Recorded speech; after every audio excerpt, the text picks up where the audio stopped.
Welcome back to another video. My name is Kristian Golick, and I'm a professional video content producer. In today's video, I'm giving you an overview on how to get started podcasting for your business or personal brand. Podcasting is a lot of fun, and really, it's a fantastic medium for conversational long-form content that, depending on how you do it, doesn't actually take too much effort to produce. The three key topics that I'll be focusing on in today's video is getting set up with your microphone, recording, and then uploading your files to your editor. And if you're interested in editing the podcast yourself, I'll make a future video about how to do that. So be on the lookout. All right, so my goal here is to give the most practical steps to getting started with your podcast, because really the best way to start is to just start. And for me, that means eliminating as much tech as possible that might get in your way.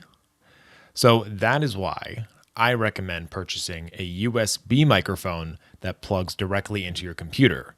Specifically, I recommend the Audio-Technica AT2005 USB. It's a handheld microphone that offers good audio quality for a really good price. What caught my attention most is the fact that it has a mini USB plug that connects into your computer, along with a professional XLR connection so that you can continue to use this microphone if you want to amp up your tech game down the road. It also has a headphone jack and volume control for those that want to put on headphones and listen to their voice. Personally, I do not like hearing my own voice while podcasting.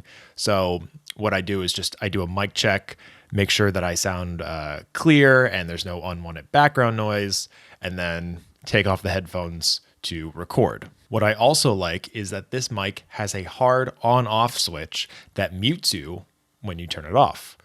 And this is this is really nice to have when video calling, because you can confidently mute yourself and the host can't unmute you. So it's a really nice backup to have.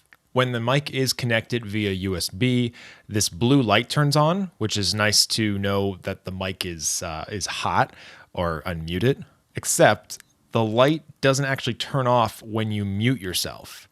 So I think this kind of defeats the purpose, and normally this is just whatever and it's not a big deal, but because the little light is so bright and blinding, I actually recommend covering it with a black piece of tape.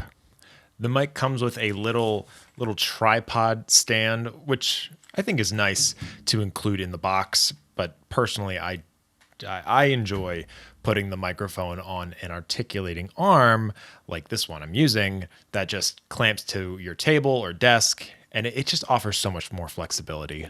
I also bought this $3 windscreen as well, which just slips over the mic. It's not totally necessary, but it can help eliminate any breathing sounds that occasionally get picked up on the mic. Next up is recording. There are so many ways to record your podcast. There are a lot of ways. But today I'll go over two specific ways that are pretty darn versatile when it comes to podcasting. The first way is to plug in the included USB cable into your mic, and then from there connect it to your computer. From there, open up your web browser and go to Zencaster.com. Zencaster is a website that allows you to record decent quality podcasts all from your computer. And you can record either solo or send a link out to people who you want to invite onto the podcast as guests.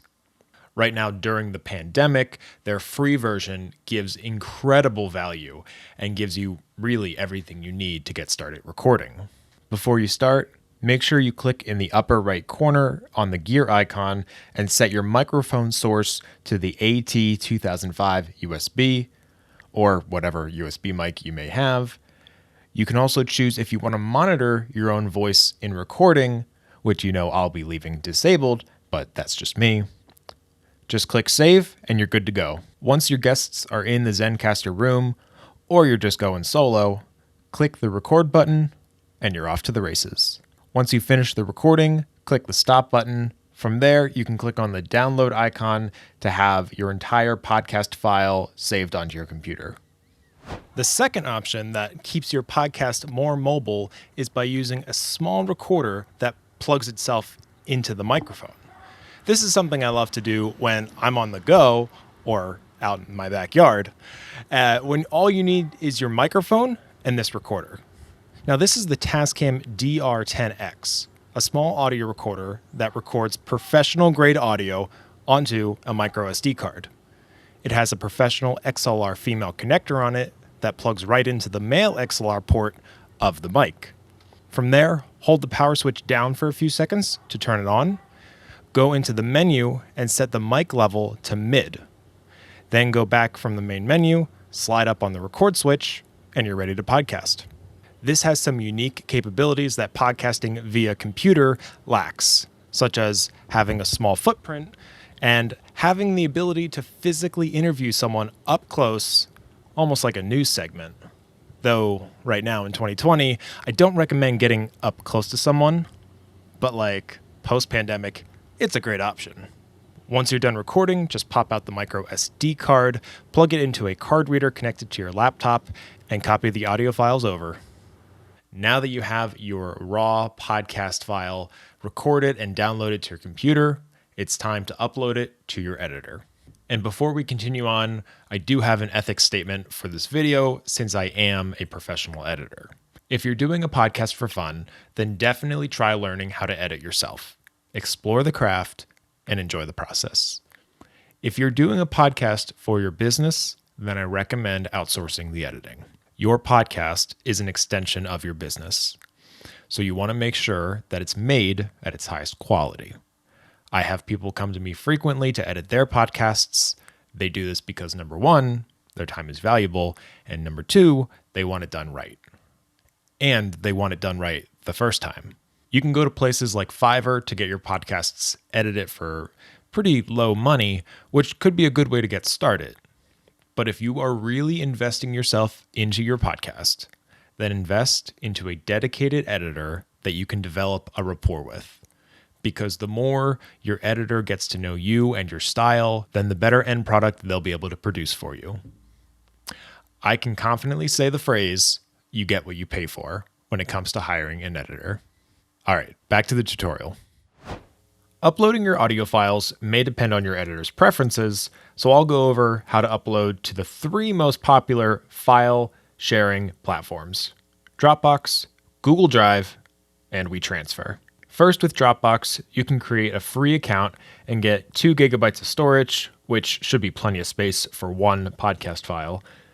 Once you have your account set up, all you have to do is drag and drop your file onto the window, and it should automatically start uploading. Once it's uploaded, click on the 3 dots and click Share. From there, you can enter in your editor's email address or go into the bottom right corner and click Create Link, Copy Link. Once you have that copied, you can just paste it into an email with your editor so that they can click the link and download the podcast file. For those that have a Gmail account, you might want to use Google Drive since it's already included in your Gmail. So once you go to your Google Drive, right-click, New Folder, and you can title it Podcast Raw Recordings or something like that, just to know that these are your raw files and not finished podcast files for publishing. From there, once you're in the folder, drag and drop your podcast like so, and it will start uploading. All right, once the file is uploaded, right-click on the thumbnail and click the share button. And again, you can add in your editor's email address, or you can click copy link in the lower right corner and paste that into an email to send to your editor. But with Google Drive, make sure you set the privacy to anyone with the link. That way, whomever you share the link with, they can view it and download it. And finally, we have WeTransfer, which is an accountless file sharing platform that is really nice to use on the fly. Go to WeTransfer.com, add your raw podcast audio file, add your editor's email, add your email, add a note with your podcast name and episode number, and click transfer. It's that simple. And just a note about WeTransfer, once you upload your file, it's good for about a week, and then it will get automatically deleted. So make sure your editor downloads it soon after you send over the file. All right, I hope this overview video tutorial has been helpful. When it comes to starting a podcast, it can certainly be a little intimidating getting started. But like I said before, the best way to get started is to just dive right in and do it. If you have any questions, please feel free to leave a comment down below or send me an email, Kristian@kristiangolickfilms.com, and I'll see you in the next video. See ya.